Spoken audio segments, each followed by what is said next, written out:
اللہ کے رسول صلی اللہ علیہ وسلم نے فرمایا لا تسبوا الاموات فانهم قد افضوا الى ما قدموا، مردوں کو برا مت کہو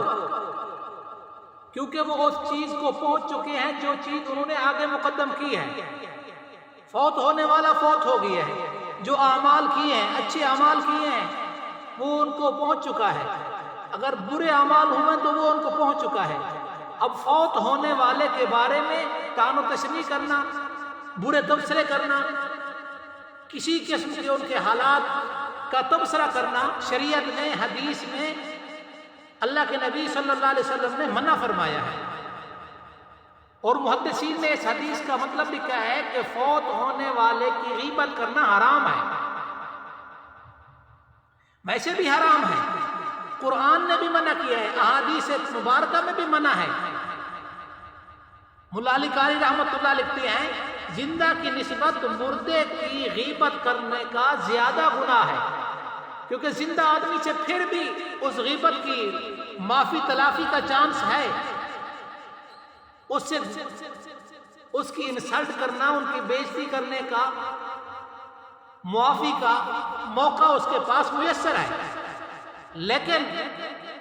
فوت شدہ کے لیے تو کوئی موقع نہیں، اس سے کیسے معافی مانگے گا؟ حدیث میں لا تسبوا، اور لا تسبوا کا معنی صرف گالی دینا نہیں، گالی دینا بھی ہو سکتا ہے، برا کہنا، بےعزتی یعنی انسلٹ کرنا، اہانت یعنی توہین کرنا،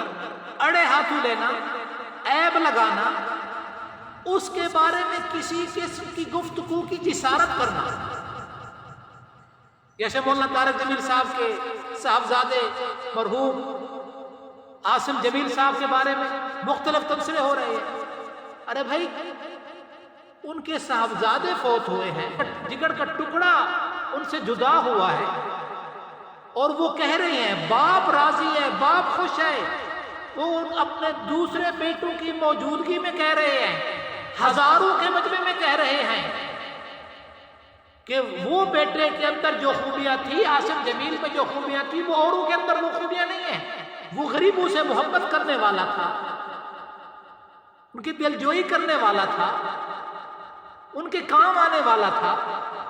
ان کے جگر کا ٹکڑا فوت ہو گیا، ان سے جدا ہو گیا۔ اور کہتی ہے نا، آدمی کسی کا ہاتھ تو روک سکتا ہے، زبان نہیں روک سکتا، جتنی منہ اتنی باتیں۔ اب میں تو ان باتوں کا تبصرہ نہیں کر سکتا، میں تو صرف ایک اصول بتانا چاہتا ہوں، حدیث کے پیش نظر آپ اس کا مفہوم سمجھانا چاہتا ہوں کہ ہماری اگلی زندگی جتنی بھی ہے اس کے اندر احتیاط کریں، محتاط گفتگو کریں، ہمیں ان کے بارے میں تو نہیں پوچھا جائے گا، والا حساب لینے والا اللہ ہے۔ اللہ تبارک و تعالی نے وہ غیب کا نظام رکھا ہے، وہ اپنے ہاتھ میں رکھا ہے، میدان معاشر میں ہے، فیصلہ اللہ نے کرنا ہے، جنت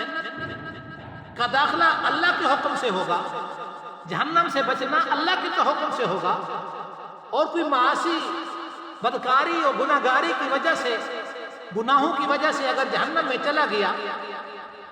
تو وہ بھی اللہ کے حکم سے، اللہ کے ارادے سے، اپنے نام اعمال کے برے ہونے کی وجہ سے، اپنے برائیوں کی وجہ سے اس کو ملے گا۔ بات سخت ہے لیکن کہہ دیتا ہوں، فوت ہونے والے کو تو شیطان بھی پیچھے چھوڑ دیتا ہے۔ یہ پتہ نہیں کون سی قسم ہے جو فوت ہونے والے پر تبصرے اپنے اپنے انداز کے، ان کے بھائی نے کہہ دیا کوئی بات ہے، اس کے والد نے کہہ دیا کوئی بات ہے، اس کے چچا ڈاکٹر صاحب نے کہہ دیا وہی بات ہے۔ مجھے حیرانگی ہوئی ہے، ایک ساتھی بتا رہا تھا کہ جس نے غسل دیا اس نے اپنا تجربہ بتایا، سینکڑوں لوگوں کو غسل دیا، وہ کہہ رہا ہے کہ میں نے اس کے جسم سے، اس کے چہرے کی تر و تازگی سے جو چیز محسوس کی ہے، سینکڑوں آدمیوں کو غسل کرایا، یہ چیز نہیں دیکھی۔ علماء کرام نے لکھا ہے، محدثین نے اس کو بیان کیا ہے، اگر مردے کے اندر کوئی عیب کی بات دیکھو تو اس کو مت بیان کرو، اگر کوئی اچھی اور خوبی دیکھو تو اس کا تذکرہ کرو، اس کو لوگوں کے سامنے بیان کرو۔ تو مولانا طارق جمیل صاحب، اللہ تبارک و تعالیٰ انہیں صبر جمیل نصیب فرمائے، اور اللہ تبارک و تعالیٰ ہمیں بھی عقل اور شعور نصیب فرمائے اور اپنی فکر نصیب فرمائے۔ حاسبوا قبل ان تحاسبوا، ہم اپنا محاسبہ کریں، اپنی فکر کریں کہ ہمارا کیا بنے گا، ہم کس طرف جا رہے ہیں، ہم کون سے اعمال کر رہے ہیں۔ اللہ تبارک و تعالی دین کی صحیح سمجھ نصیب فرمائے، بڑوں کا ادب، چھوٹوں پہ شفقت کرنے والا بنائے، اور علماء حق کی قدردانی کی توفیق نصیب فرمائے، اور اللہ تبارک و تعالی ہمارے تمام مرحومین والدین کی شکل میں، اولاد کی شکل میں، رشتہ داروں کی شکل میں جو اس دنیا سے رخصت ہو چکے ہیں، اللہ تعالیٰ ان سب کی بخشش اور مغفرت فرمائے، اور جو ہمارے بڑے زندہ ہیں اساتذہ کی شکل میں، علماء حق کی شکل میں، والدین کی شکل میں، عزیز و اقارب، محسنین، منعمین، محبین، مشفقین کی شکل میں، اللہ تبارک و تعالیٰ ان کو صحت والی زندگی نصیب فرمائے، ان کا سایہ ہمارے سروں پر تا دیر سلامت فرمائے۔